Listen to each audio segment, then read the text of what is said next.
Today's podcast is brought to you by Audible.com. Get a free audio. Today's podcast is brought to you by Audible.com. Get a free audiobook download at audibletrial.com/bonfiresidechat. Over 100,000 titles to choose from for your iPhone, Android, Kindle, or MP3 player. Praise the sun. Kindle it. All right. Kindle it. Some of our landings were desperate adventures. We are now prepared to meet the inevitable counterattacks with power and with confidence.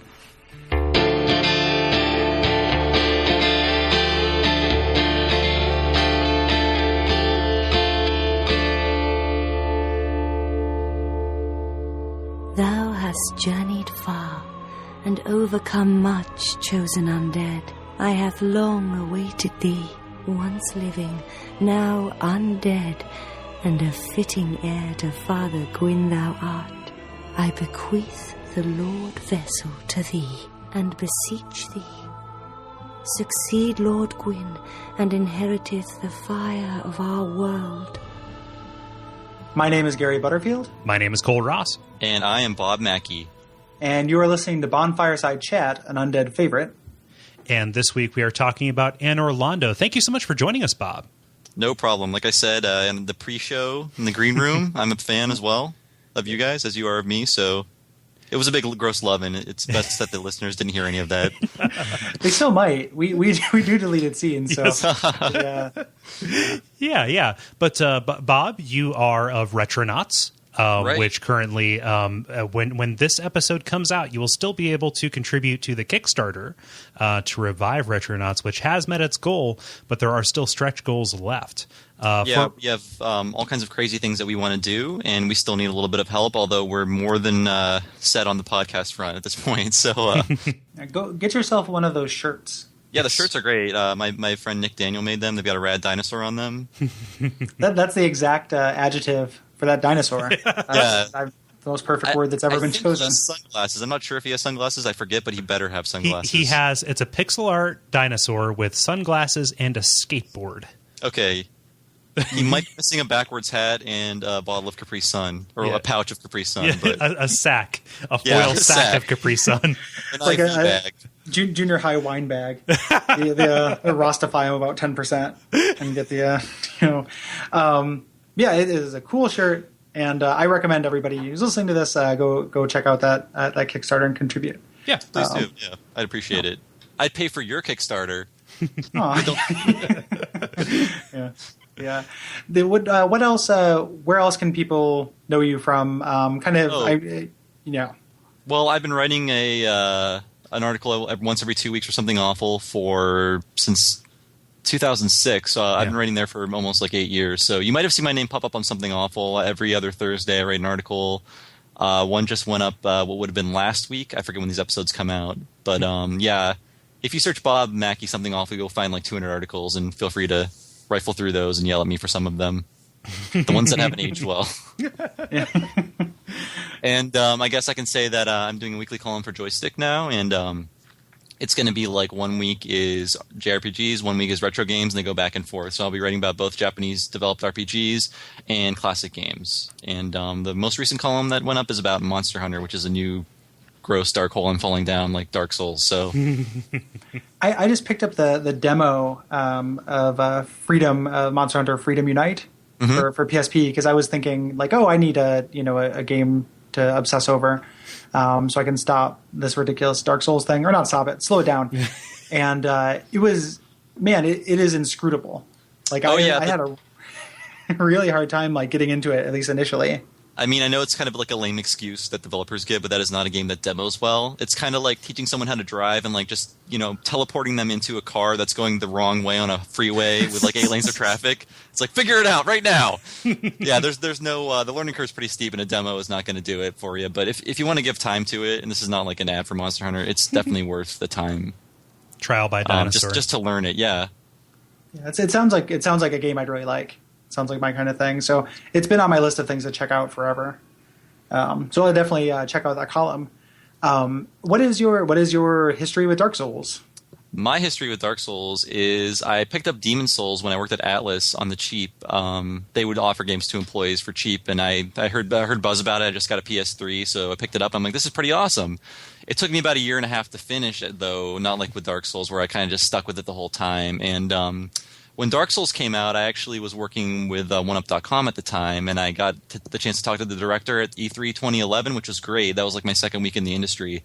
And I came to him with all of these questions, and then, like, when I asked him about world tendency, which is a thing in Demon Souls that no one understands, I guess some people understand, but I don't still.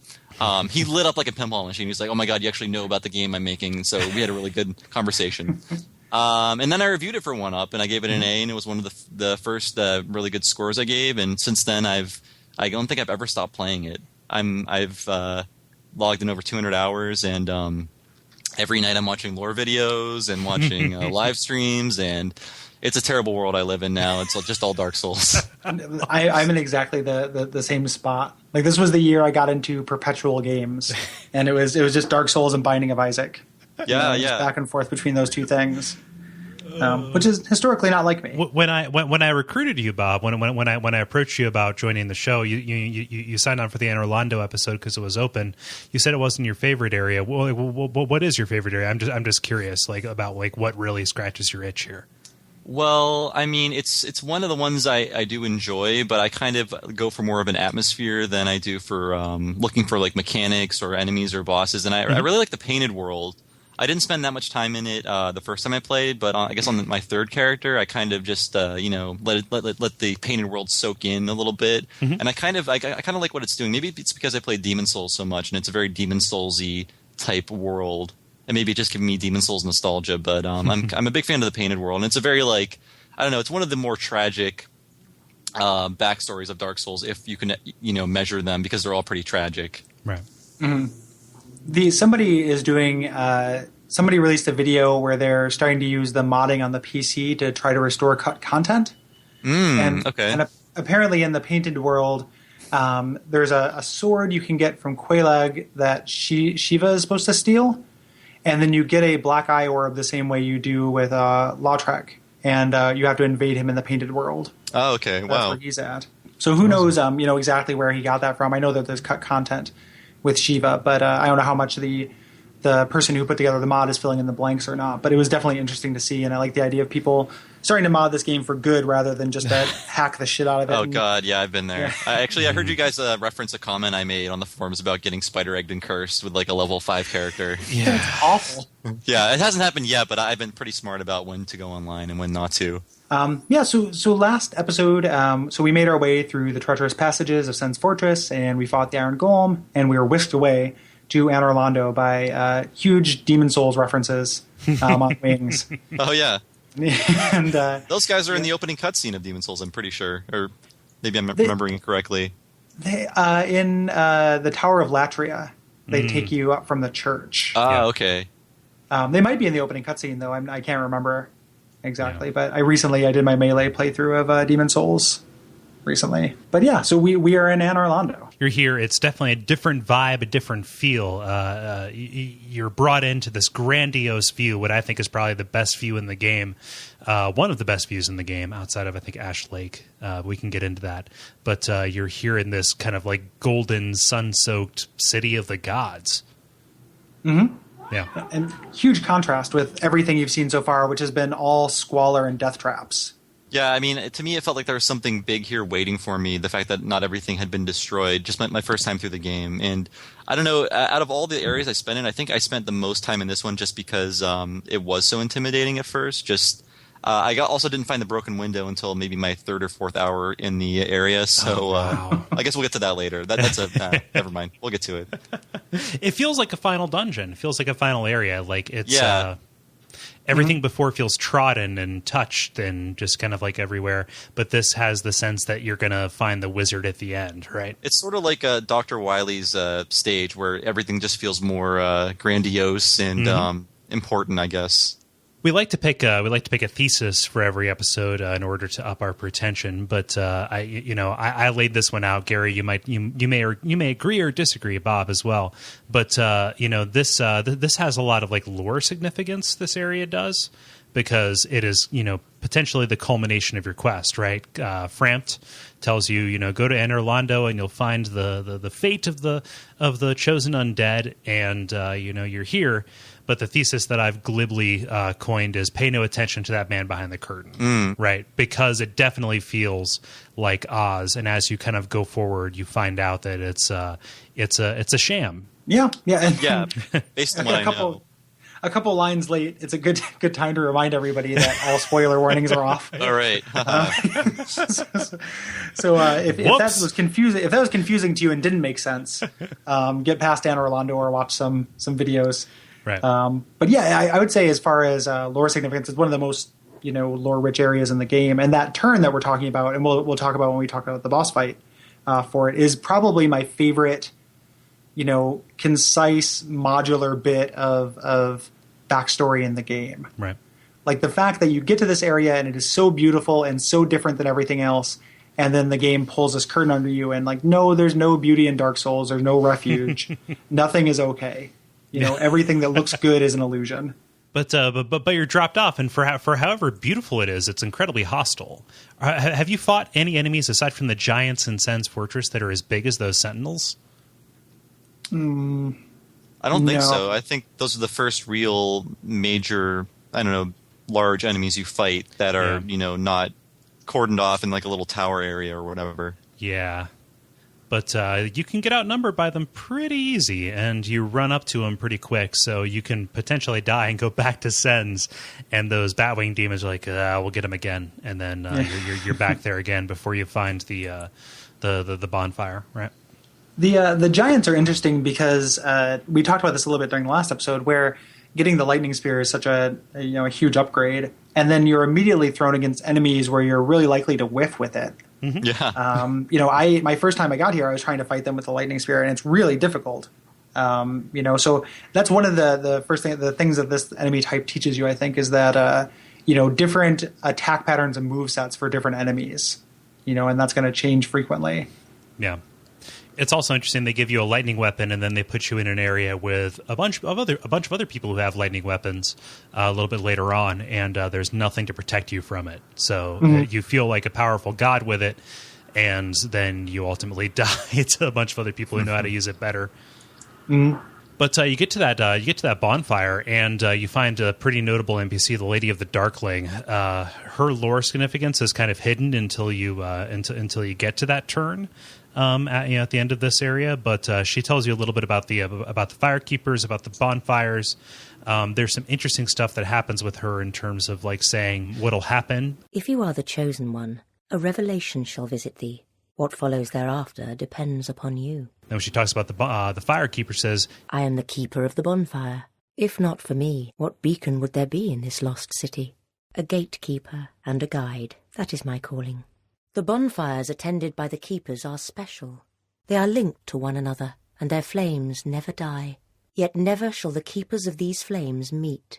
Mm-hmm. So for me anyway, somebody who likes to piece this lore together, any of those details are nice and juicy. Have you read the description of, if you kill her and get her firekeeper's soul, have you read the description of that?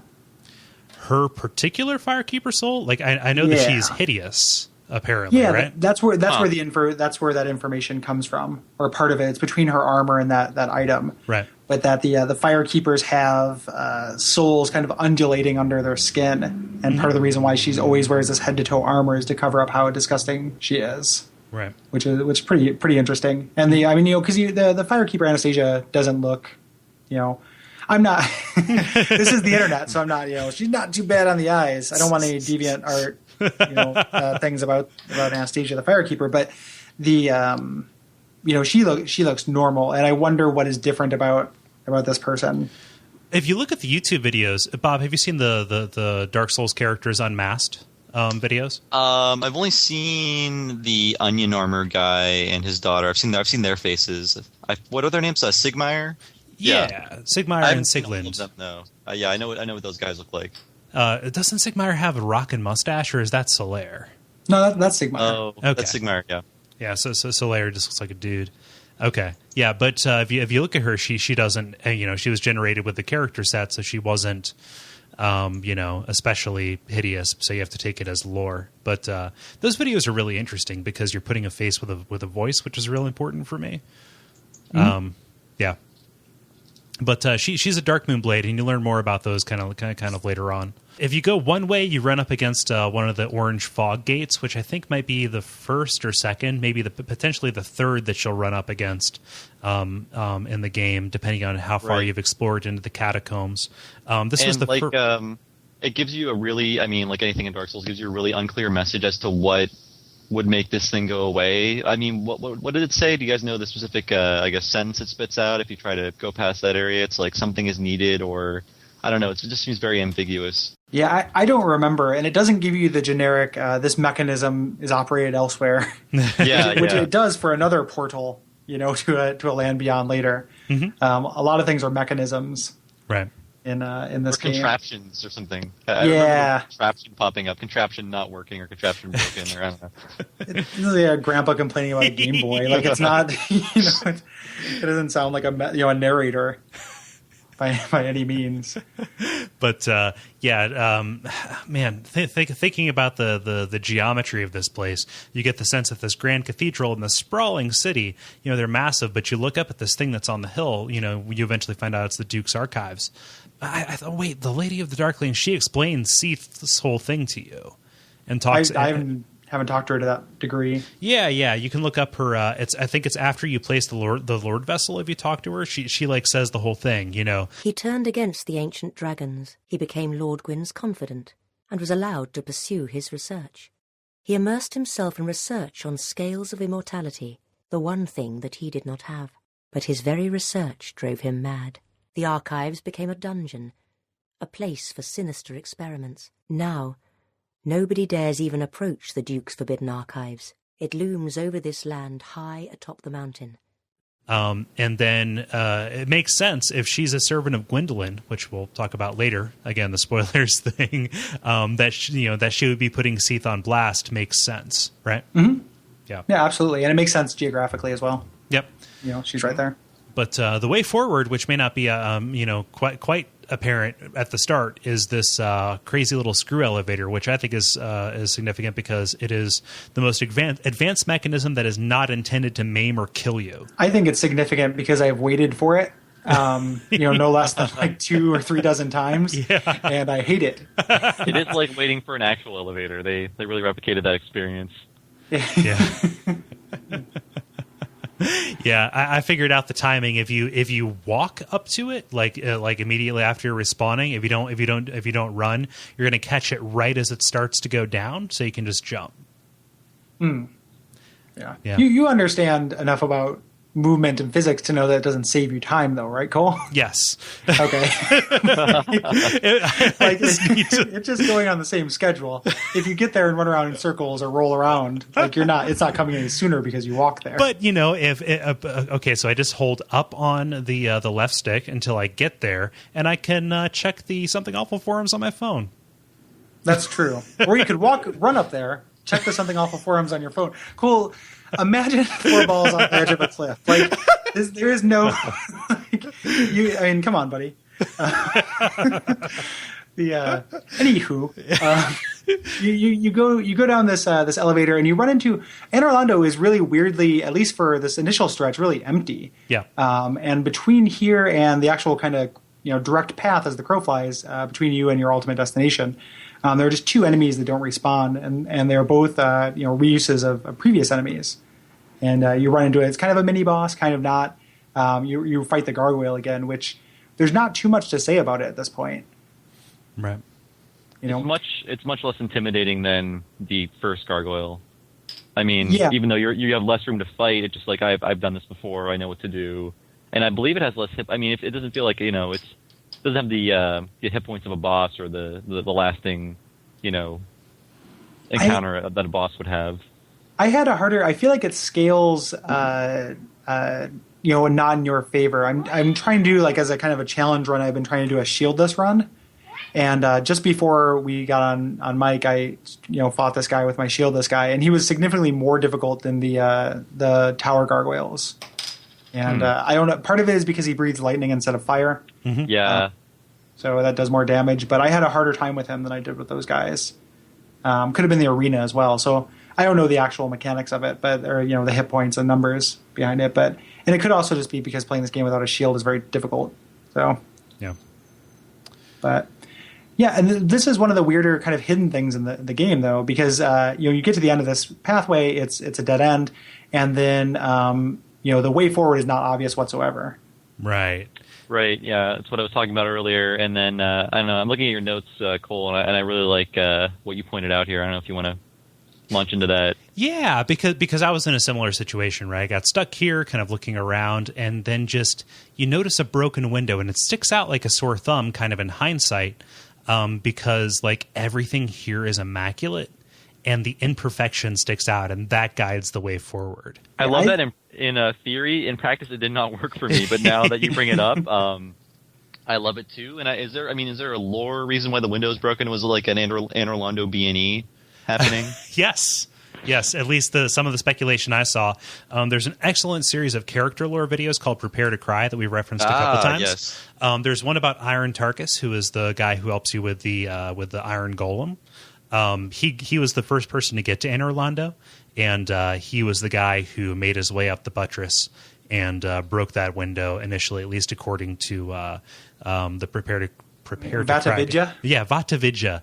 Vidya games, he ultimately dies. You find his armor later because he falls to the floor of the cathedral because he can't maneuver around the painting guardians. So that's why you find his armor there. That's the most corroborating evidence for why that happens. Yeah, I'll buy it. Yep, me too. I didn't notice this naturally. I noticed it because of an orange soapstone, like so many things in my initial playthrough. So again, just to me, it was an argument for playing online, because I don't know how long it would have taken me to notice otherwise. Yeah. I mean, yeah, it's broken, but still it's easy to miss if you're not, paying close attention to the background. Yeah, but it's one of those things that you see this in some earlier areas if you're kind of navigating a grandiose landscape, like where if you die and then you leave behind your bloodstain, obviously, and it glows green, and then you realize, oh, I can see that from across the map. That's not a texture.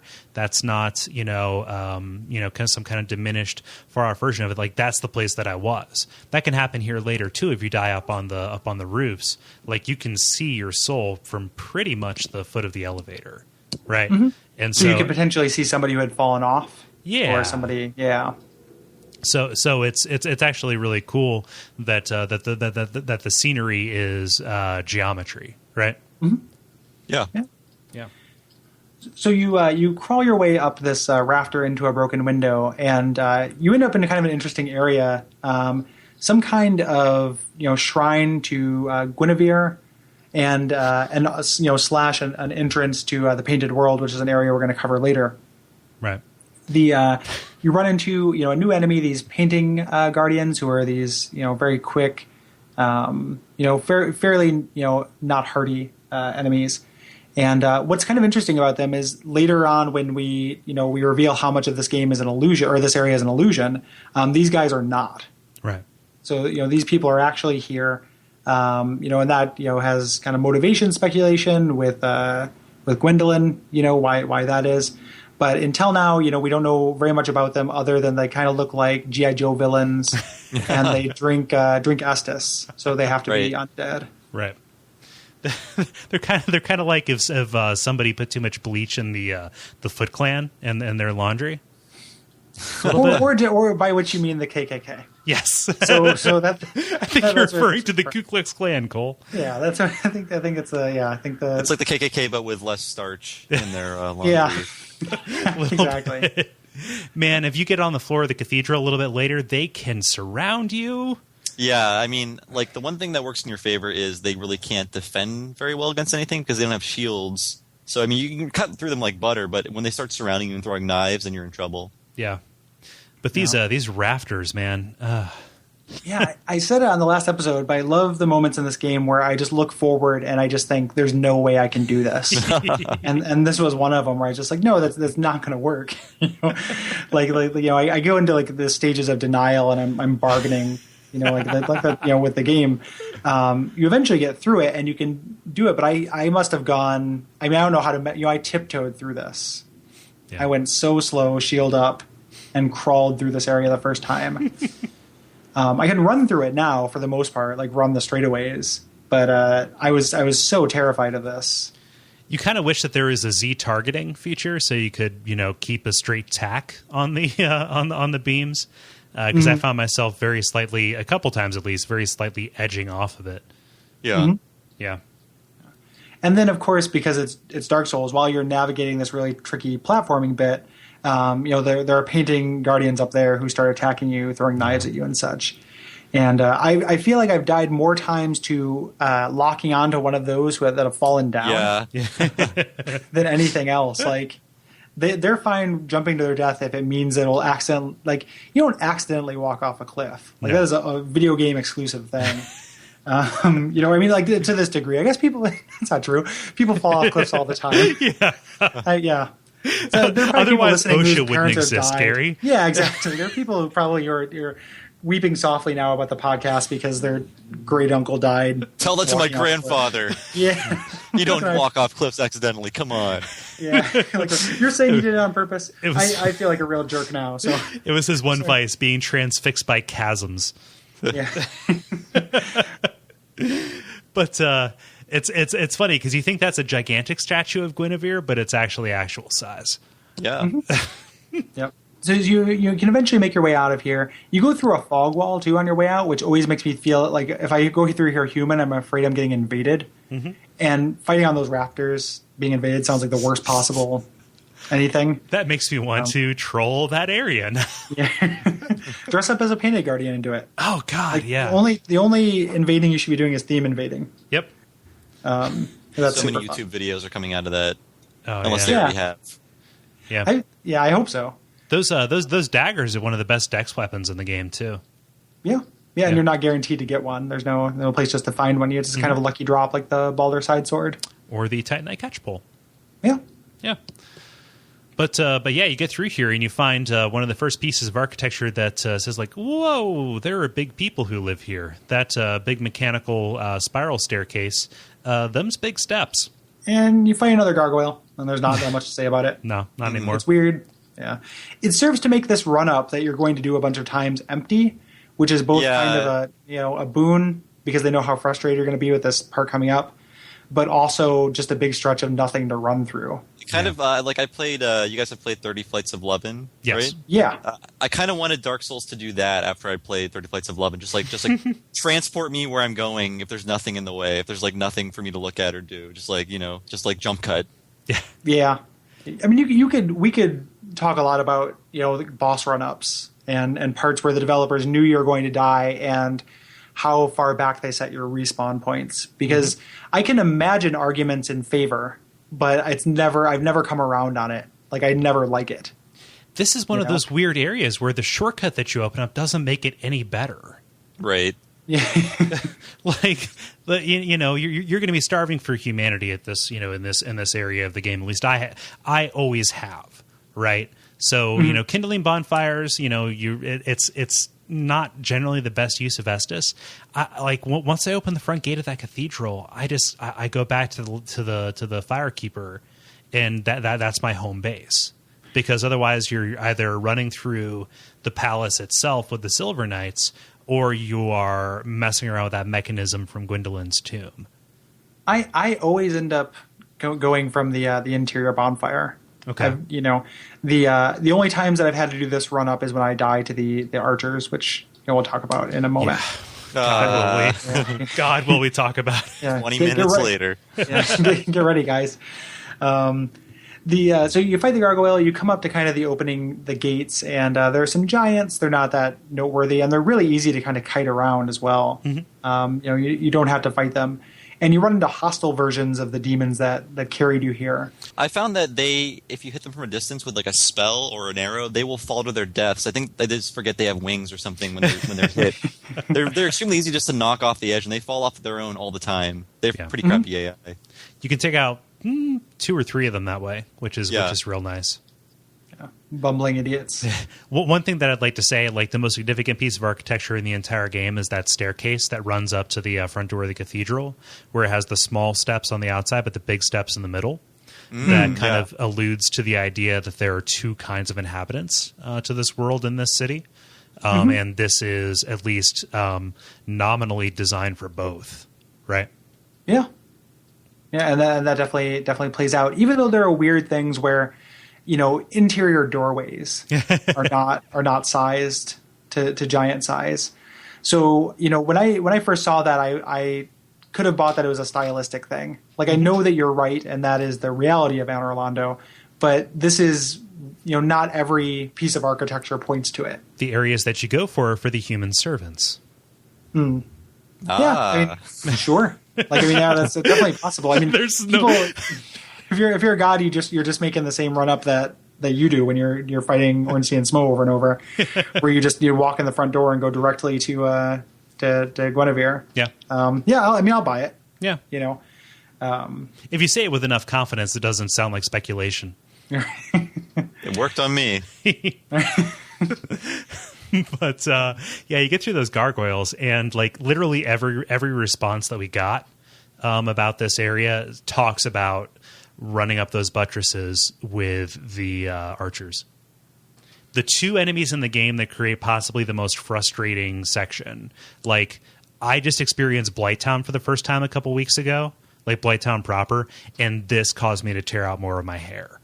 Yeah, I think it is the biggest bottleneck sticking point in the game. And Dark Souls is a game about, the Soul series in general are games about becoming increasingly intimately familiar with these tiny, tiny little encounters.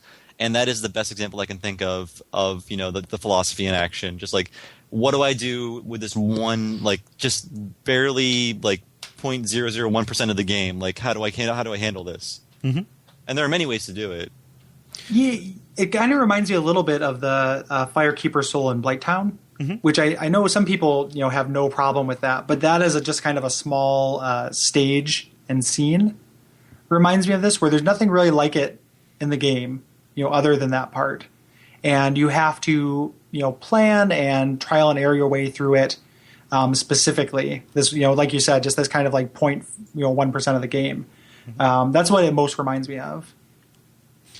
Yeah, it's definitely a situation where you hit up against this wall and you reconsider how many different variables you can try, right? Like what can I change that will kind of get me through it?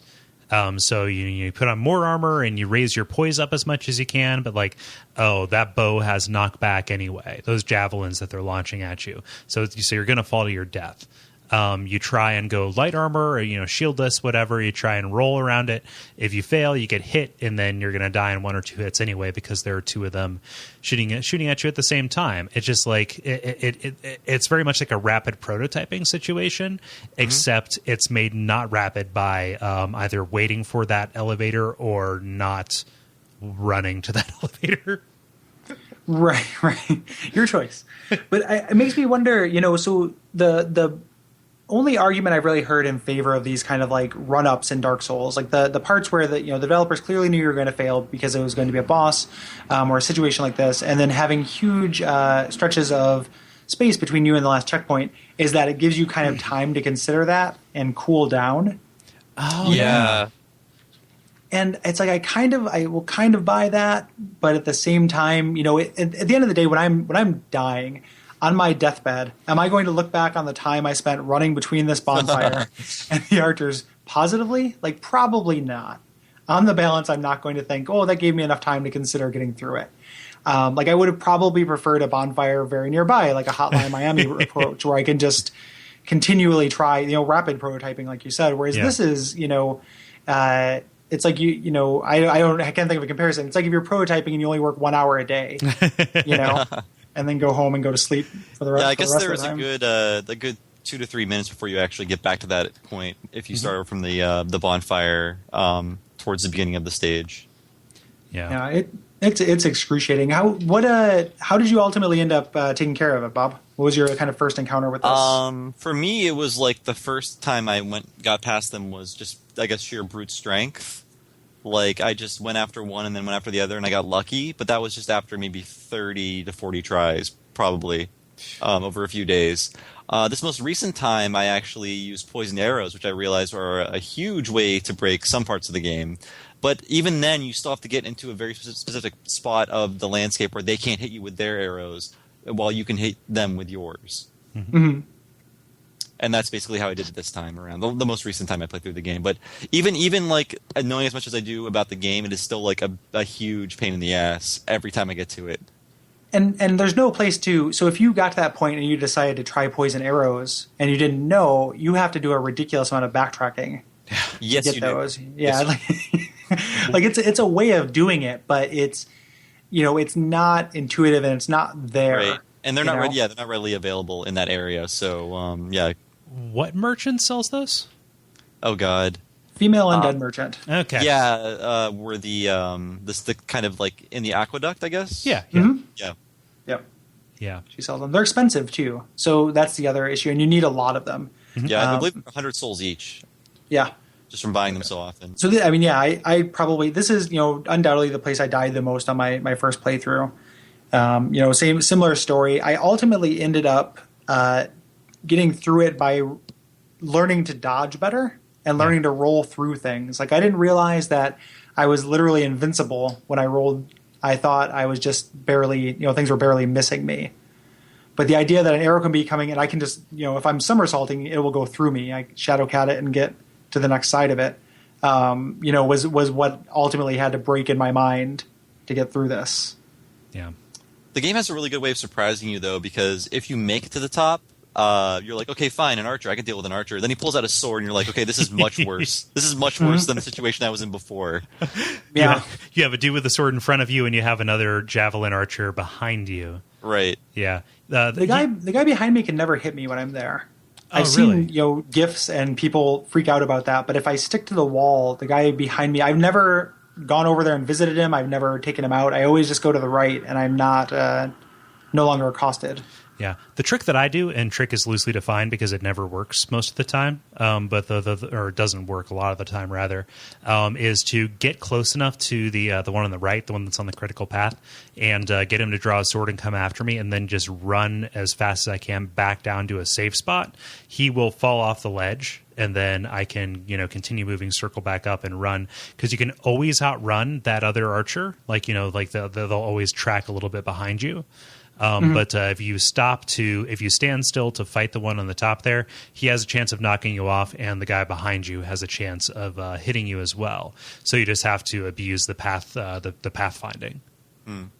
That's a weird psychological thing, because I think that after you make that much progress in that area, you do not want to go back down. So you're fighting for every inch, and you have to. Yeah. Yeah. A lot of times the knight will fall off from if you can block him and manage your stamina. Doing that, you can make him fall off. And then I think the canonical way, like what they want you to do, is learn to parry here, because really? you are you're going to fight a lot of these things. Parrying is probably the best way to take them out. And here's one right in your face, and you can't really move. Right. But I mean, it took me a long time to get the hang of parrying in this game. I didn't play Demon Souls first, so I didn't really, I was scared to do it. Right. A lot of time. But getting past it is such a huge sigh of relief. Like, this is such a good feeling. Like, getting past that, and the bonfire is really nearby. Everything about getting past this is just like it's one of those triumphant moments of the game. Yeah. Solaire's right there. Your buddy's waiting for you, ready to hit on you for some reason. That weird bit of dialogue that just comes out of nowhere. I might think you have feelings for me. Yeah. Which, if you're playing a chick character, okay, fine. Well, if you're playing a dude character, okay, fine. Yeah, well. Exactly, too. Yeah, it is fine in either case, Cole. I know, that's what I was working towards. I wanted to build tension and then release it. But okay, fine. I'll let myself be characterized in that way. But yeah, most of the fights from this point on, excepting the huge proportion of mimics to chess, are fair. It's easy breezy, beautiful cover girl, right? Mm-hmm. It's exactly that. I'm glad you brought that back. That's exactly what it is. So the Sorry. no, it's okay. I like it. The bonfire here is right across from what you can conjecture to be Havel's room, and we talked about Havel this room a little bit during the episode where we encounter him. But kind of the big deal is that he has a hidden basement full of secrets. Yeah, that's right. And you know what? In that basement, I was just terrified for my life because I feel like there's something down there, but it's just a bunch of treasure. I mean, there's mimics down there, right? There's one, at least one. But I expected something much larger and more terrifying to be in just a dark basement. You know, like Tomb of the Giants dark. Yeah. Yep. I had a really fun invasion moment where I was being chased by an invader before I had the confidence to really fight them off, and kind of got cornered and ran down into the fireplace and kind of hoping naively that he wouldn't know to look down there. So I was kind of, waiting, in the corner, blocking for all of my life and waiting for him to kind of stalk me down there in that dark room. And that was really, really fun.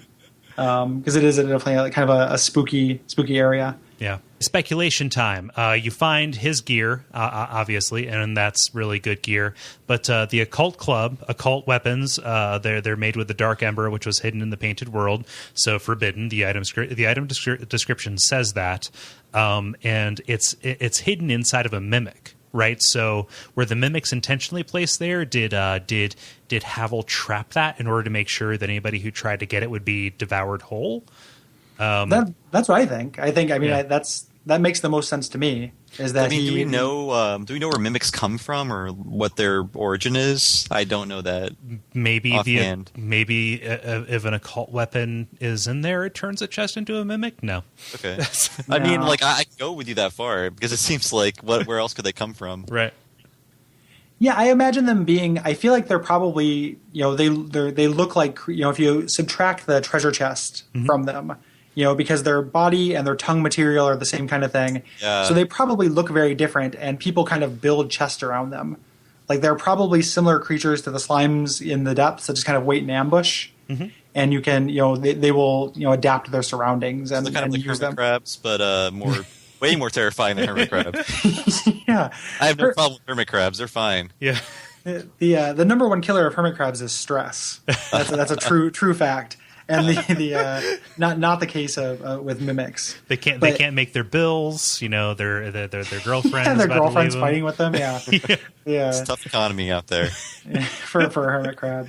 Oh man, his shell's going to be foreclosed on. It's a real mess. He's got to move into that one that doesn't fit, or that one that some idiot at a carnival painted a tennis ball on. But I think that Havel hid this here because he didn't want anyone to get it. Yeah. That makes the most sense to me, and that there's some kind of conspiracy plot with him. Some people have dissented in the feedback since we first brought forth that theory, but I think that seems to be the simplest explanation, to me. We know Seath is super buddies with Gwyn. We know that Havel hates dragons. I don't feel the need to keep looking where there are. I'll take yes for an answer. Mm-hmm. I'm just curious why there are so many goddamn mimics here. I understand that they couldn't be before because that trap in Sens was like, okay, here's this new thing for you to worry about, like the ground opening up beneath you in North Korea. But, they're all over the place. It's the highest concentration of mimics in the game. I think even earlier in the stage there are mimics. Yes. In one of those first hallways there are two chests and one of by a statue of, I think, Ornstein or Smough. Mm-hmm. And one of the chests there is a mimic, if I remember correctly. Yeah, the beginning area with the Sentinels, there's one over there on the way to the Duke's Archives. Mm-hmm. Yeah, it has a crystal halberd in it, which is a cool weapon for a little bit later when you're on your way to the Duke's Archives. Yes. And you have a specific use for that thing. But we'll talk about that later. Havel, I'm willing to say that's Havel's story. But you head upstairs and you kind of make your way through Anor Londo, kind of going through rooms. And this level is very elegantly designed from a shortcut perspective. There's a lot of locked doors and ways you can make incremental progress, unlocking the way back in a similar way to the Painted World. Like when you had said that's like Demon Souls, I didn't make that connection before, but I think you're totally right, where it's a linear level where there are multiple shortcuts that just go back to the beginning, right. Kind of like switchbacks. And this section of Anor Londo has that going on as well. Yeah. Right, there are a lot of doors that are locked from one side, and you eventually unlock them once you travel through a bunch of shit. to get there, to get back there. What is up with that weird church where the Titanite demon is just hanging out? Is there? He's an ordained minister, I think, and he's just he married Sunday my friends massacre. Carl and Steve. that is an extraordinarily small room for that thing to be in. That always catches me off guard. I'm like, how did he get in, and what's he doing? They built it around him. Yeah, he's like Dark Souls hermit crabs. Yeah. You build a church and a Titanite demon's just going to make his way in there. I mean, because of that, he's really easy to kill. But you don't expect it, which I think is great. But it's just like, what are you doing here, buddy? Yeah, you can you can see him before you get down there to fight him, and if you have sorcery, you can kind of plink him down from up top in relative safety. But if you're like me in this playthrough, you walk into that door with the sound down and not hearing the breathing, and like, oh, boom, one hit and you're gone. Fuck. Yeah. But there's nothing in there. Like, he's not guarding anything. No, he's guarding his face. Yeah. And if you kill him, you can take the stone meat out of his face and use it to make your sword stronger. Yeah. That's it. So to make your way through, you also run into Siegmeyer again. Yeah. So we continue his quest line. I love Sigmayr's quest line. I think of all of them, like, that's the most satisfying to me thematically. Yeah. But like, he gets himself into these binds, and he's working his way through it slowly. Then you just kind of come in and take away his thunder, right? He says, "Oh, we'll need 3-4 more bodies," and you get the sense that he would have gotten it eventually, but you go through and solve it for him, kind of like Fry in that episode of Futurama where they're fighting the ball monsters, and he says, "Okay, we're going to steal that helicopter and climb over the fence," and then Leela comes and does all of that. I just watched that episode of Futurama. Clearly. It's kind of interesting too. Like, we'll talk about his ultimate fate a little bit later, but if he is on, I get my lore mixed up and why he's on this quest. But if he is also, trying to fulfill the prophecy, trying to be the chosen undead, that makes it all the more tragic that he can't do these things and you're coming through and succeeding in them as the chosen undead. There can be only one, and just him slowly coming to terms, incident by incident, that's not him. Right. Yeah, I mean, even if you're trying to play a good character, you're still hurting another character passively with your achievements.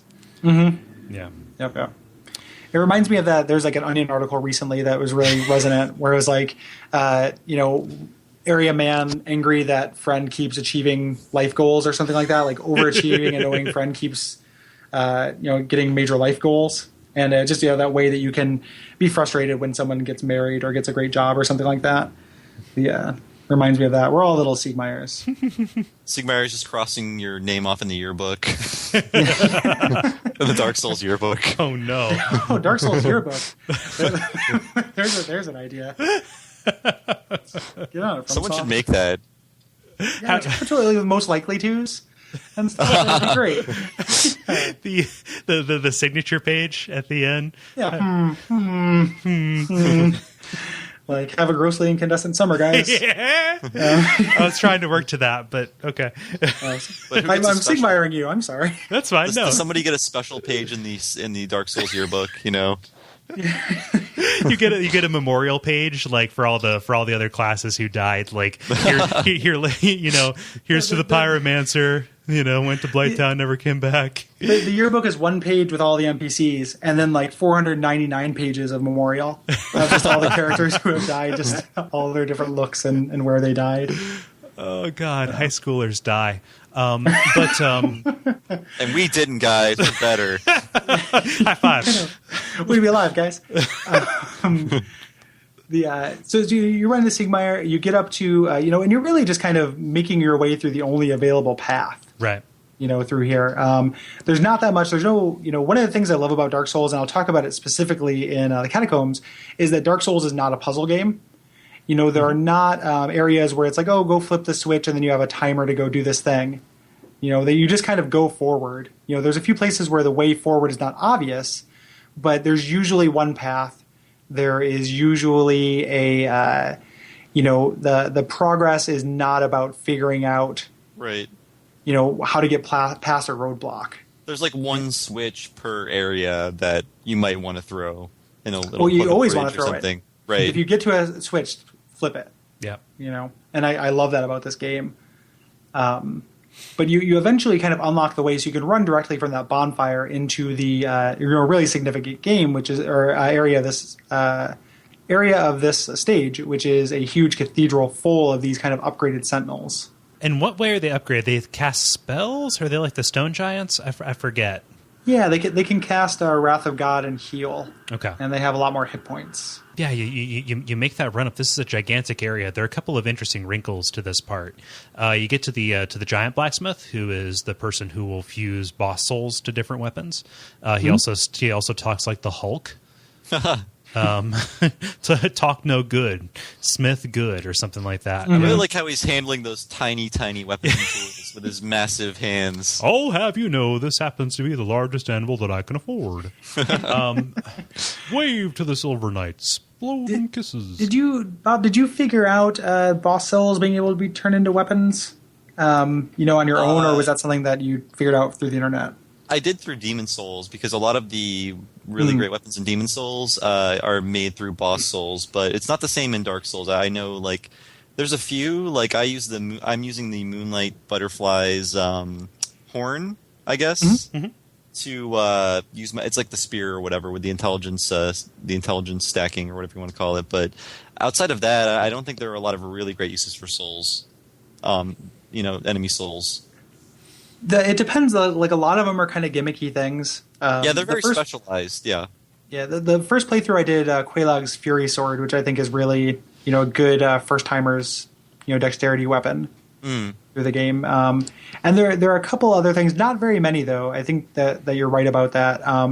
The Artorias' sword is good, but you have to be building towards it way before you can actually figure out that you can make it. Yeah. Yeah.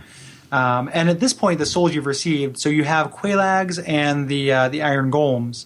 And Quelaag's Fury Sword is really great, but the weapons you can get from the Iron Golem are not, are gimmick weapons, right. Are made for YouTube. So I like the Moonlight Butterfly spear cosmetically. I think I said that in a previous episode. I worked towards that. Oh, yeah, this is what I'm doing with my game now. So. Yeah. Does pure magic damage, which is, I think it's the only weapon in the game that does that. Yeah. It's not split, so which is pretty cool. And the Crystal Ring shield pre-nerf was really, really good. Yeah. I heard about those days. Yeah. Yeah. So the other kind of noticeable wrinkle to this, if you didn't kill Lautrec in the parish, and he managed to make off with Anastasia's soul, and you got the Black Eye Orb, here is where you kind of dip into his world, kill him and his posse, and then get that stuff back. Which is exceedingly difficult, because so you can't heal in it, and it's a 3-on-1 fight. But it's really neat. It's one of the few, and we talked about it, but very few instances where multiplayer mechanics intersect with the game. Mm-hmm. With the single player experience. I mean, I only did it this time, this playthrough, and I love doing it because I like when they're introducing those elements into like a story part of the game. But this fight against Lautrec, who is a reincarnation of Yurt, right?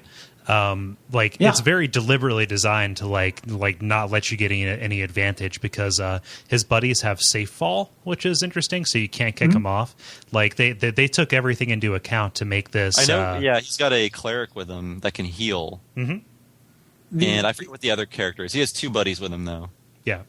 He's a fighter. I can't remember exactly which weapon he's using, but the way to cheese this is with if you go down to the blacksmith, you can grab the Hawk Ring. At this point, which increases your bow range, and if you have the Black Bow of Ferris, which is a wonderful bow, like hopefully you do, you can kill his companions without him aggroing. Right. And it takes a while, and it's kind of a pain in the ass. But if you can't do a 3v1 fight with no healing, it's a good way to get your Firekeeper soul back and get your revenge. And that ends Lautrec's questline. Yeah, he says, he gives you some awesome villain dialogue when you're fighting him, just kind of pitying you for being naive. I thought you were wiser, but I thought wrong. Like a moth flittering towards a flame. How many times will these lambs rush to slaughter? How dare you insult Lautrec the Embraced? May the goddess have mercy upon you. And everything, but we talked about his story arc in the second episode, I think. So I think that I'm just putting off talking about Ornstein and Smo. I like Ornstein and Smo are amazing. Like I died a bunch of times, but it's one of my favorite bosses. It was my favorite boss before the DLC. I love this boss fight from the intro to the music. Cole, cut in the music right here.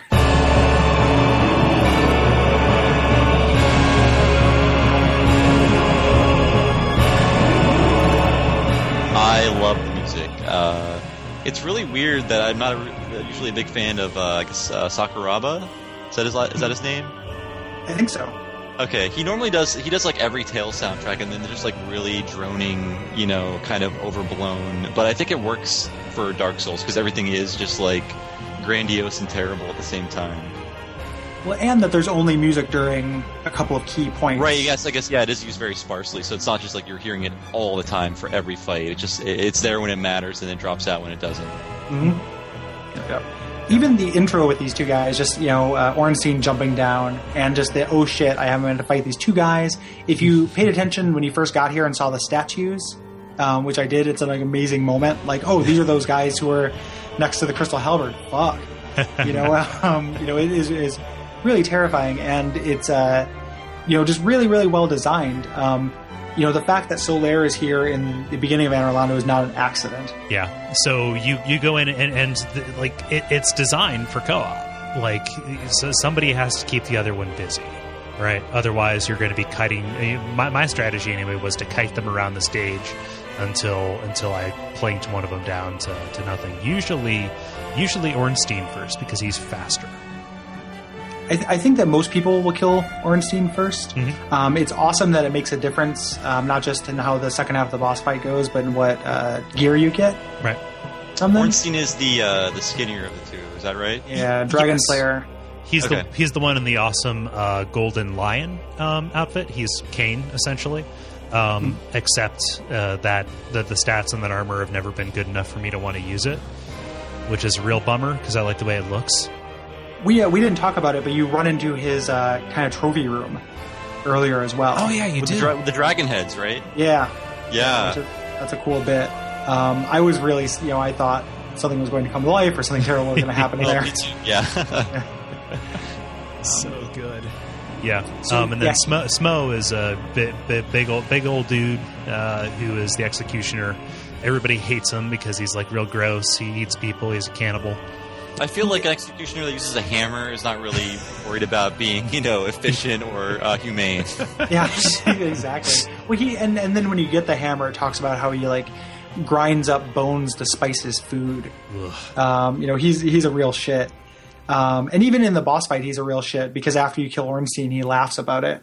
Yeah. I was going to say there's a weird dynamic between the two. Like if you kill Smo first, Ornstein kind of gets pissed off. Like that's at least that's how I saw it. Like that was his buddy.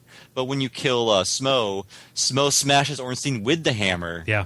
His corpse or whatever. And I like that, just because if you're not paying attention, you wouldn't get this dynamic between the two. But obviously they're not seeing eye to eye on their partnership or whatever. Yeah. Yeah. I always think of it as Ornstein just kind of respecting. Maybe he just kind of respects him even if they don't get along. And Smo don't respect shit. Yep. Lots of fun nicknames for these guys. That's a big internet thing. I have settled on Oreos and S'mores is the one that I end up using. I think the game wants you to call them Fatty and Beanpole based on the notes you leave behind. Someone online, I read a thing recently where someone called them Rogers and Hammerstein, which is really good. Yeah, that's excellent. That is great. It's a real big fuck you though, because if you've been trying to get if you're doing one or the other, just kind of like, okay, I'll whittle them down, I'll attack whoever I can. The fact that the second once the first one dies, the other one recharges and gets more powerful. It's definitely you think you're through the woods, but you're not. Mm-hmm. Yeah, and it is when you say it's meant for co-op. Like I did fought these guys, I ended up doing it by myself on my soul level 1 guy. And it's possible to do it without it, but it makes it excruciating because it's all about having one of them in the foreground and fighting him normally while keeping an eye on your peripheral to see what the other one is doing. Yeah. And you had to wait for these moments, like these perfect moments to attack. And it's really neat when you can make it work. Otherwise, you kind of bring in Solaire to just get hit by the hammer over and over. It's a really cruel way to treat your buddy. And especially if he's in love with you, like it's just come in here and get hit with a hammer for 6 minutes while I fight Spearman. He'll come back. Yeah, I know. He's okay. He's all right. So Super Smo gains lightning resistance and is able to essentially do more damage more than anything. Yeah, he doesn't gain a new move. I think Ornstein does. Yeah, Ornstein gains the gigantic butt stomp thing and can shoot lightning a little bit faster. Right. He's also really hard to hit, especially because you go between his legs most of the time. And he's really tricky. Super Ornstein is hard for me, significantly harder for me than Super Smo. Agreed. Pyromancy is real effective on these guys. I'm playing through as a Pyromancer right now. The only problem is like most Pyromancies, really it takes so long to cast. Yeah. Yeah. Yep. If you can get like the combustion spells, because those are those are melee speed. Right. They're really quick, and you can at least do really good work against Ornstein. Yeah. I think Smo is resistant to both, but Ornstein or Smo is weak to lightning, but he gains lightning resistance. Right. But Ornstein is weak to fire. They're both weak to poison, and they're both weak to occult weapons. Okay. So is that the only real use of occult weapons? Because I've heard that's the kind of the most worthless sort of affinity for Dark Souls. Yeah, the Silver Knights are as well, but I mean, it's one area. Right. Where you're going to use them. And you probably have a better weapon than that occult club you found at this point. You could technically dip into the Painted World at this point to get that, but that is an awful long walk to take just to get a slight advantage against these bosses. I will usually do, sequence-wise, I will do Painted World before this so I can be more powerful for this. Right. Like I think Painted World, I think this is harder. This is a much harder boss and a harder area. Yeah. So I usually want to be a little bit higher level for this. It also stops me from being invaded quite so much while I'm, going human to summon Solaire. Oh yeah, because you're a couple levels up. Yeah, I missed the threshold for some people. Yeah. This show is making me realize how much I didn't know I was an architecture kind of nerd. But the idea that you're in this pristine area that is obviously designed as a place of worship, and through the process of fighting these guys, all these pillars are getting destroyed. That's pretty cool. Yeah. That is very cool, and mechanically is really important because that's you're going to be able to heal and you're going to be able to block lightning spears and such. Yeah. Through there. Mm-hmm. But yeah, that's definitely true. They're kind of destroying the area they're guarding for that. Yeah. You got it in the notes, and I felt very smart when I noticed this. That so after you defeat them, and you feel an amazing sense of elation. There are 2 elevators. There's one sized for each of them, which is very cute.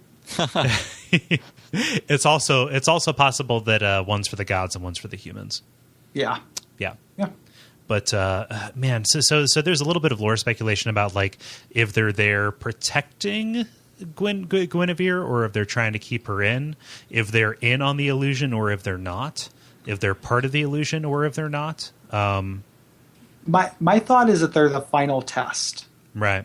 Like that's my thought is like you have to be worthy enough to get past them to do this, because everything else is or not everything, but a lot of points up to this area have been a test, and that's kind of my take on it. Yeah. Just because everything else doesn't fit for me, like them, trying to stop you from getting to Guinevere. It doesn't seem like they would have that kind of power against Gwendolyn. If that were the case, it doesn't seem to match up. Yeah, they're the only remaining living members of Gwyn's court aside from Seath. Artorias has died long ago, right? I would think that if they are part of the test, then they are manufactured by Gwendolyn in order to make sure that there's somebody who is strong enough to, go after Gwyn, right? That's my thought. Yeah, that saying those kind of things feels good, but ultimately it's it's empty. Right. I mean, I'll buy it because there's nothing else to buy, but it seems plausible. That's the best you can ask for, I guess. Yeah. Only game in town, yeah. Yeah. I'm sure people have ideas, so people should definitely write in. Yeah. And let us know what they think. But you get up there and you find Guinevere. I love the graffiti. This is some of my favorite graffiti in the game. Great chest ahead. Gorgeous view. Neat head. Cole, you didn't play Demon's Souls, correct? I'm about like halfway through it. Okay, well then you probably know that if this was Demon's Souls, there'd be lots of sticky white stuff. Yep. Plastered all over the ground. Or try holding it in both hands. Yes, yeah. Yeah. I have I don't know. I should have done more research on this part, but I remember reading an interview, and I think it was with IGN UK, where they were asking like, "Oh, can you explain more about why are there gigantic humans in this world, like Gwendolyn, right?" And the producer, I think it was the producer, where he was like, well, our director, Miyazaki, he really likes big women. And I think they asked a follow-up question, like, what does that mean? Like, they weren't aware of the context, like, hey, maybe he's into, like, gigantresses or whatever. And the guy was like, no more questions on this. I'm really paraphrasing. Please look up the interview, but it was something along those lines. Like, the interviewer didn't understand, like, he's into big, large ladies. Mm-hmm. He thinks they're hot. You know what I mean? Yeah. Mm-hmm. So, I guess that could kind of explain Gwendolyn's appearance beyond the lore. The way that I heard it was that one of the concept art designers did a sketch of Guinevere, and like he was so like into it and just kind of like, oh, this is what she should look like, that Miyazaki couldn't say no to him, and that's how it got through. That's the on-the-record explanation. Yeah. Not that he has. That's not the explanation that's buried in the mimic in that guy's basement.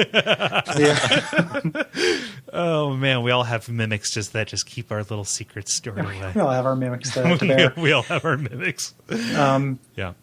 So this is, if you buy it, if you don't scratch below the surface, this is one of the most video gamey RPG-y moments in the game. Mm-hmm. Where like you run into this golden goddess who gives you a quest, and says you are the chosen one, you are amazing. She gives you this very powerful item, and it feels again the same way that all of Anor Londo feels suspicious in how much it works and how beautiful it is.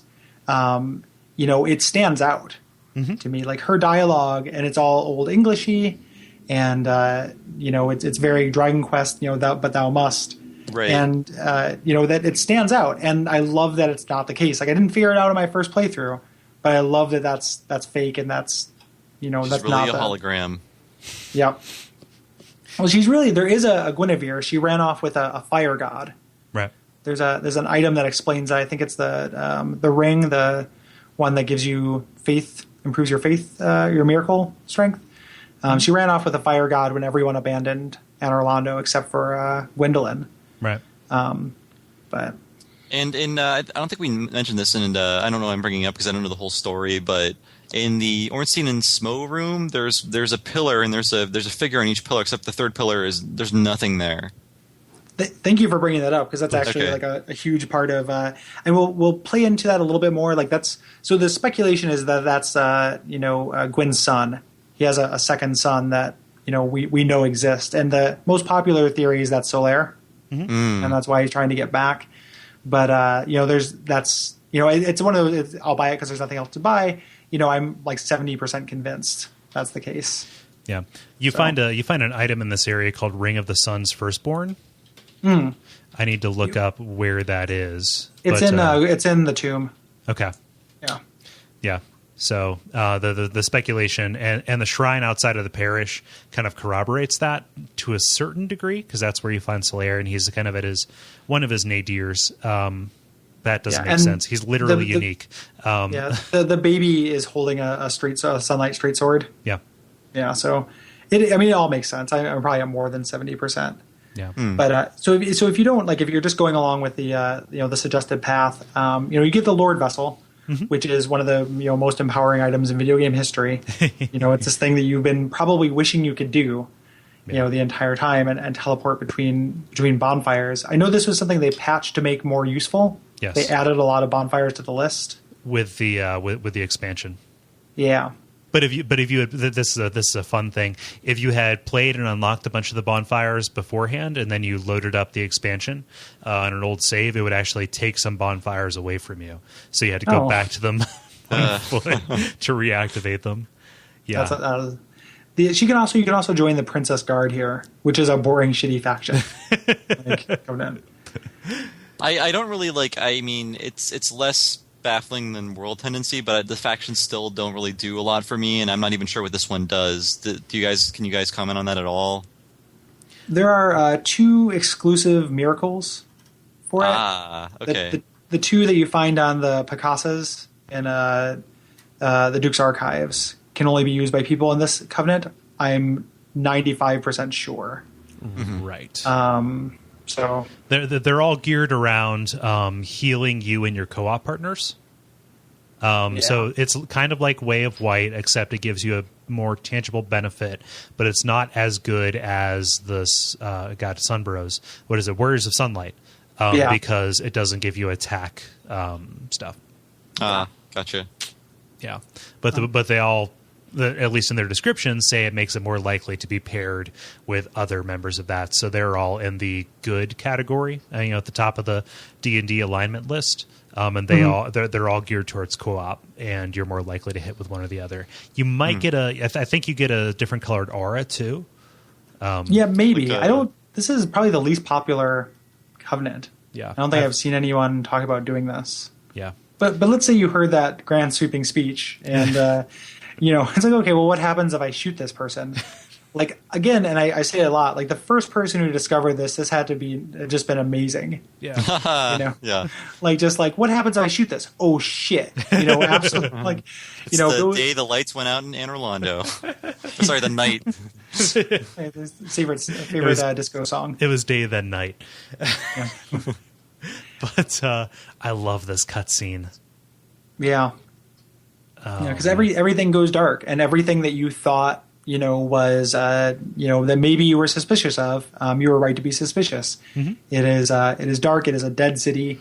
It is nearly abandoned, which is a huge mechanical change. Like, this is an area you could still potentially have reason to be in, for the part we'll discuss soon. And you barely fight anything. But as you're leaving, you're trying to get out, and those 2 people you see in silhouette down in the cathedral room where the giants were. Mm-hmm. It just looks really, I mean, for lack of a more eloquent way to put it just looks really badass. These 2 people with the light at their back from outside and in the darkness. I love it. Like, it's my favorite turn in the game, right, for sure. Yeah. The Lady of the Darkling, Gwendolyn kind of took her in and gave her a bit of a purpose after she turned undead. She's real pissed off, so if you're trying to walk back, you end up having to kill her, which deactivates that bonfire, so you can't warp away from it. Yeah. Yeah. You can still warp to it, I think, but it also fucks up bonfires in Anor Londo, to where no matter which one you saved at, when you die, you get warped back to it. Right. Which is a huge pain in the ass for this next bit. So, if you kill her, and I usually do, I almost always do this, it makes you a target of the Dark Moon Covenant, which we'll talk about in a moment. But I like it because you get another Firekeeper soul. After you do this next bit, you don't really have reason to go back here unless you need to do the Painted World. And because I like it so much. Or the Smith, if you want to upgrade. Yeah, but you can go directly to him. You can warp to the bonfire in the Chamber of the Princess. Not directly to him, but get there really easily. Right. So you go down some stairs, and you find kind of a shrine hidden in this area that you would need to find a pretty obscure ring and do things in an odd sequence to get to earlier. Right. It's in the catacombs. Yeah. Yeah. Like, pretty well hidden. And the catacombs is a really confusing area anyway. Mm-hmm. Yeah, but you use that ring and it kind of opens up. It removes the statue of Gwen or something like that. But there's a secret passageway that takes you back to a fog gate with an area where you can kneel. And Gwendolyn talks to you and says, offers to make you a Blade of the Dark Moon. Right? If you haven't killed Guinevere. Yes. Yeah. Okay. Important caveat. Yeah. Yeah, I like this Covenant a lot. I've joined it and I've done some stuff with it. Never to the success that I've had with being a Dark Wraith or being a Warrior of Sunlight. But just the idea that there's this sin counter that can be on you at any given time that makes you a target for these police is really, really cool. Yeah. Yeah. Yeah. Absolutely. I mean, and I feel like it's one of those kind of uncompleted mechanics or ideas in the game where there aren't that many things that increase sin in the game. And it's a super neat idea that I wish they had gone further with. Yeah. You know? Me too, because that's related to like if someone invades you can write their name in some book or like yeah, and it just seems like if it was actually, I feel like nothing actually happens after that point. It just like it adds a number to something that never gets figured into anything that matters really.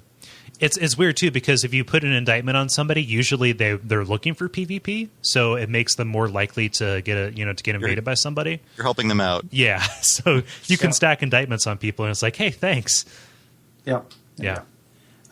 So there's a cool faction. I haven't gotten a chance to play around with it yet, but it's my plan. If you have killed Guinevere, or if you just go through the boss fog, you're intruding on Gwyn's kind of dummy tomb, his like coffin full of bricks, and you fight one of a boss fight that I really like, and one that I didn't play until my second playthrough through the game, which is pretty cool.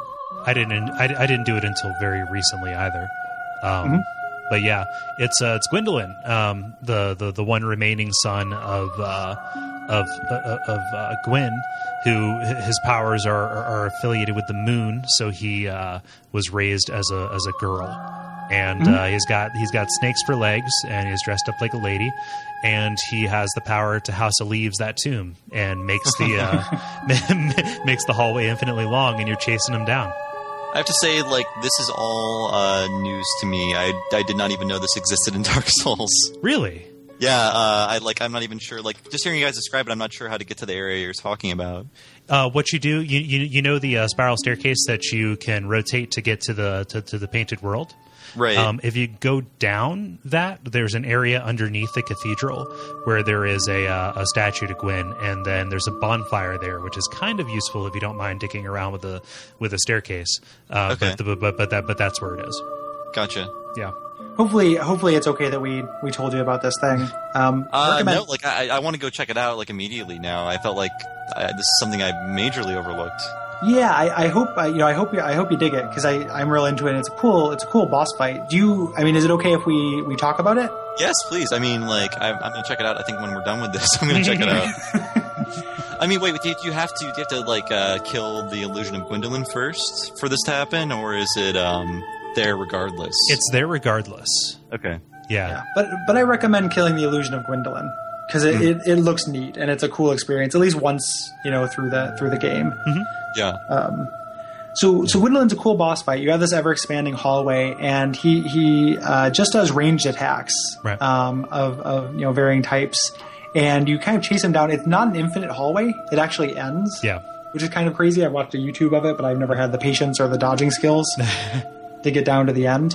But it's all about just kind of being able to get past his attacks, including one that is a huge, magic missile that you cannot block. Right. And I had the hardest time with this, going through. Oh, you can't block it, and it goes through pillars that you can hide behind. Yeah. So you have to roll out of the way. Yeah. So again, another kind of rolling tutorial. Yeah. Like so many things in Dark Souls, it's about managing distance. So if you are long range away, he will, do the magic missile. If you're mid range, he will throw these golden daggers at you that can do a lot of damage and will actually stun lock you, keep you from running. And all of this is in service of making it so that you can't close the distance. And when you do close the distance, he will warp away. So you have to chase after him again. Meaning that if you're doing melee, which is one of the only effective ways that I've found to fight him, you can really only get one or two hits in before he runs away. Yeah, and to kind of balance that, he doesn't have very much in the way of hit points, right? And he doesn't do anything when you get up to him.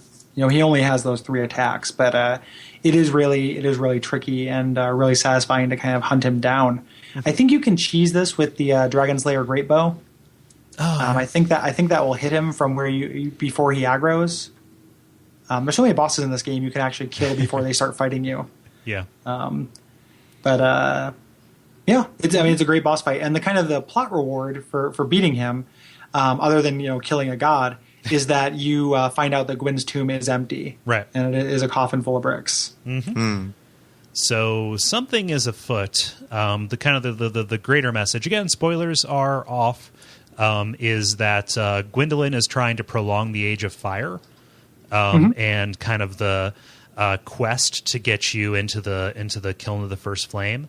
The chosen undead myth is entirely to get Gwyn out of there, so somebody more controllable takes his place to keep it, to relight it and keep it going. Because if the dark takes over, gods lose their power and humanity rises. At least that's that was the prevailing theory before Artorias, and kind of bringing some of the Abyss stuff in and Manus. Yeah, and it still stands up. I mean, there's arguments that still kind of make that work in the face of the DLC. Mm-hmm. And it's not even getting Gwyn out of there. It's also Gwyn is being used up, right? By maintaining this flame. So it's not even saving him so much as, you get the impression that if you... and Gwyn is the end boss of the game. Yeah. If you, you get the impression... we warned you about spoilers. You get the impression that, if you had done nothing, there's a ticking clock. Mm-hmm. And, this kind of desperation, trying to get somebody there who can do it is really cool. And then the idea of maintaining an illusion of prosperity just has this way of feeling like almost like, nobility. You'll read things about like noble houses in the Renaissance who, kept up appearances in spite of, falling on ill fortunes and how important that was. Right. And that's what this always reminds me of. It's important to keep up the illusion that things are fine in spite of them being anything but.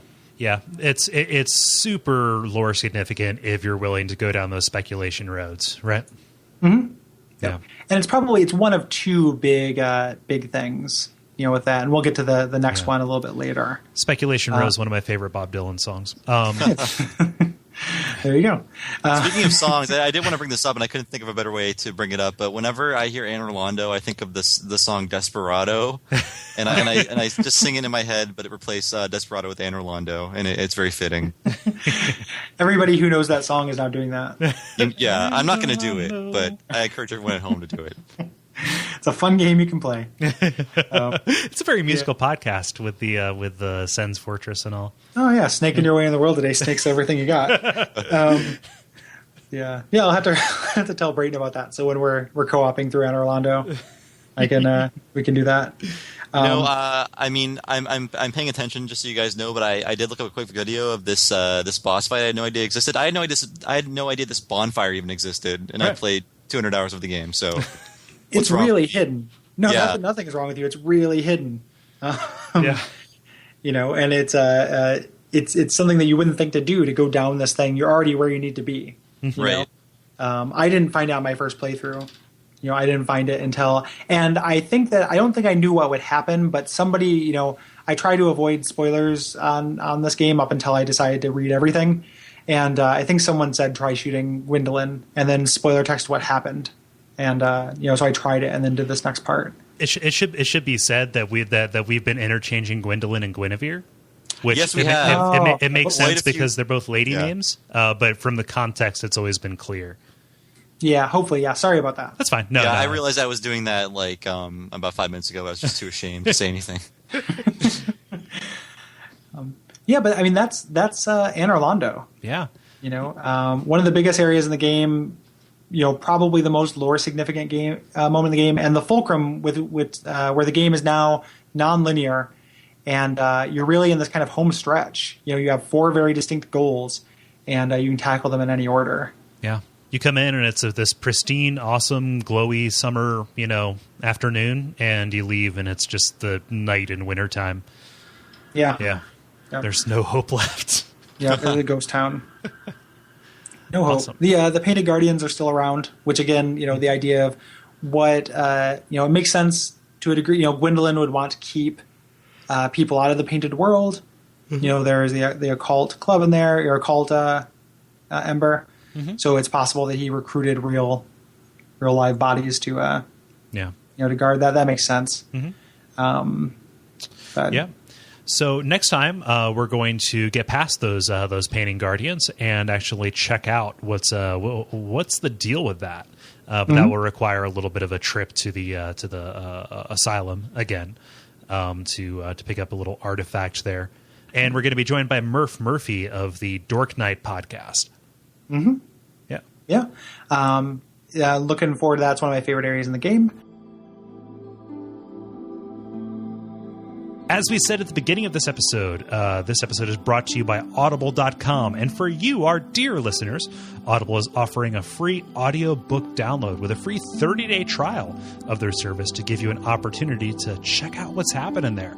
To download your free audiobook today, go to audibletrial.com/bonfiresidechat. Again, that is audibletrial.com/bonfiresidechat for your free audiobook. Sunday. Also applicable the rest of the week.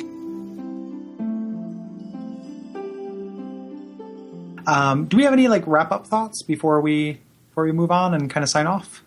I mean, I don't I kind of forget the reasons why I signed up for this area in particular, but just talking about it, it might be my favorite area. I'm not sure. I might have changed my mind about that just because of just how different it feels from everything else, and just how much you can affect the I don't know. I guess you can affect the atmosphere. I mean, it's just turning the lights off, basically, but still, it's a huge departure from what you experience when you enter the area. Yeah, there's a sense of it not being static. Like we talked about, there are a few times in the game where you can actually change the game world other than killing a boss or killing an enemy that doesn't respawn, and it's one of the it's probably the biggest one.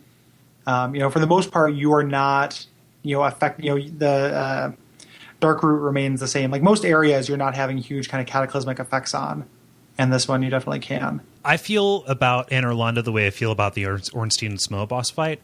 I like having beaten it more than I like beating it, playing it. Right? I like having gone through it more than I liked going through it.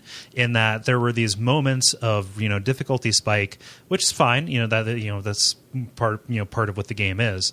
But I enjoy more thinking about the implications of it than actually the experience, which makes it sound like I'm down on it.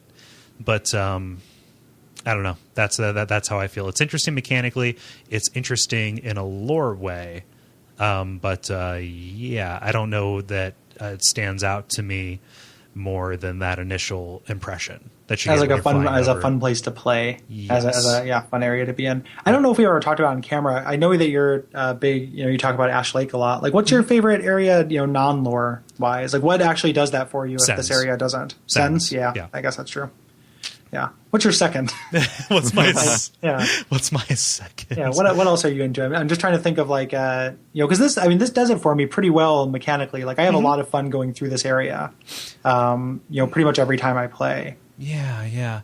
I'm trying to think about that. Like I really like the Undead Burg, which is kind of a boring answer.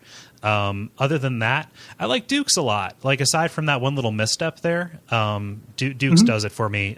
Just in terms of navigation, in terms of trying to figure out where to go. Interesting enemies. I like the boss fights in that quite a bit. Yeah. Yeah. Fair enough. All right. So now we know that about me.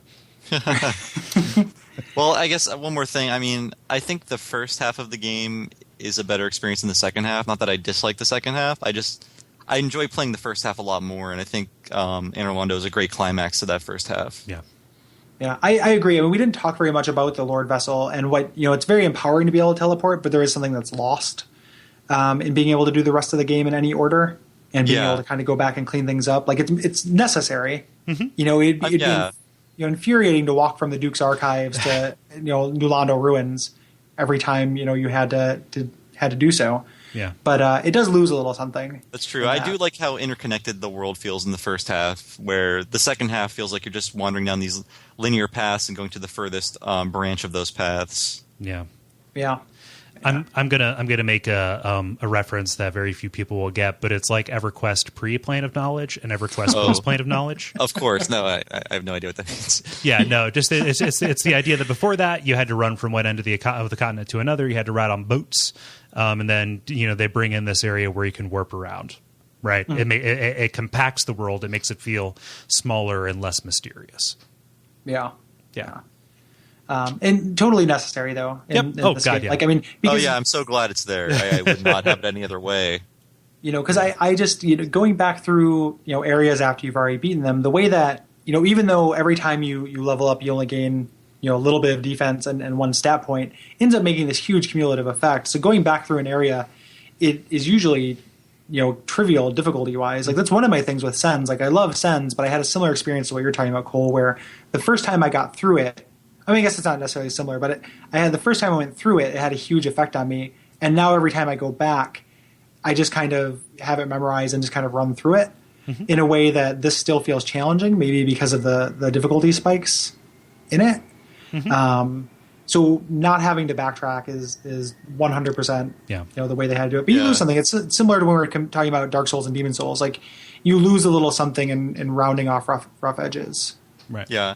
And I mean, more to Gary's point, I think you kind of sound like an asshole if you've talked about Dark Souls and you've been through it, for 200 hours, because nothing really feels that difficult, and it's hard to remember when things were difficult. So when people give me advice in the early stages, like, what is wrong with this person? Like, oh, Capra Demon isn't hard. I'm like, it's really hard. It's really fucking hard. Yeah. And I still feel that way, and I try not to be too judgmental of people, but it's hard to, have that same perspective if you're so intimately familiar with the game as we are. Yeah. And I hope we don't sound like jerks, is what I'm saying, basically. I try and be mindful of that. I try to keep one foot in, like, okay, I'm playing this now for, roughly, not all the way through, but, I'm going through Anor Londo for, like, the third or fourth time now, but also have the other foot in, like, my memory of that first go. And noticing how similar those two things are is just as rewarding as also being like, oh, this is a breeze now, Yeah. Yeah. I think we do an okay job of it. I mean, people call us out on being bad at the game sometimes.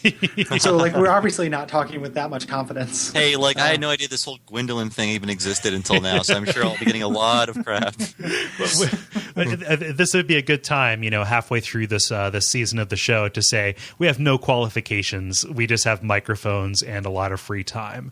Yes. So. Yeah.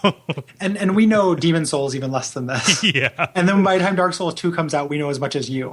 So it's like a reverse, crescendo of authority. That is this entire concept of this show. Yeah. And I've only played, about 45 minutes of one Kingsfield game. So by the time we get to that point, look out. We know nothing. And that's everything that we have to say about Anor Londo.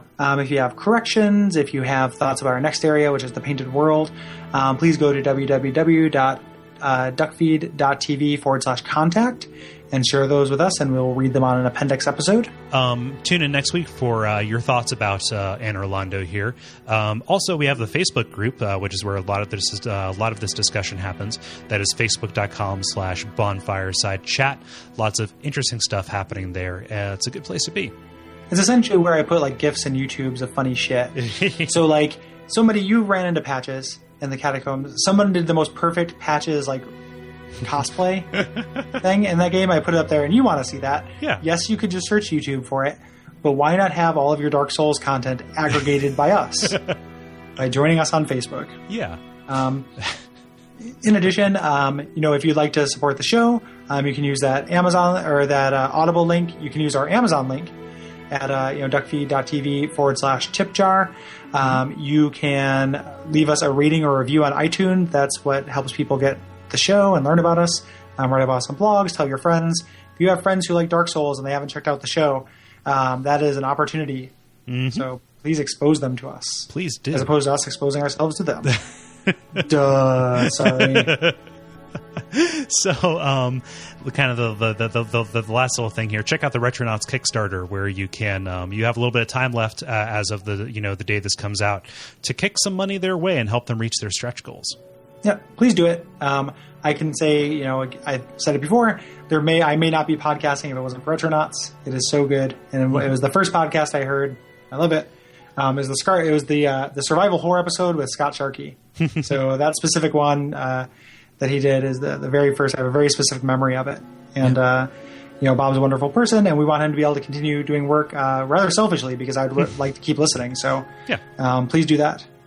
You can also check out our shows if you go to www.duckfeed.tv. We list them all there. We both do several other shows, and we like them all. Yeah. So if you like this, you might like that. Most certainly. Yeah. So I think that's about it. Until next time, thanks a lot, Bob, for doing this. I really appreciate it. Oh yeah, anytime. I love being on podcasts, and I love Dark Souls, so it works. Yeah, it's a duet of pleasures. Yes. So, but until next time, my name is Gary Butterfield. My name's Kole Ross. And I am Bob Mackey. And praise the sun. Praise the sun. Come on, Bob. Oh, sorry. Praise the sun. Thank you.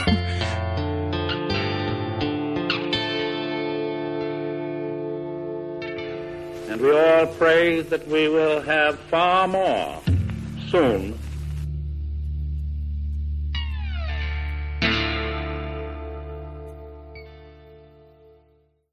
Participate in our dorky sign-off. You had to force my hand. If we don't get dignity, nobody gets dignity. That's fair.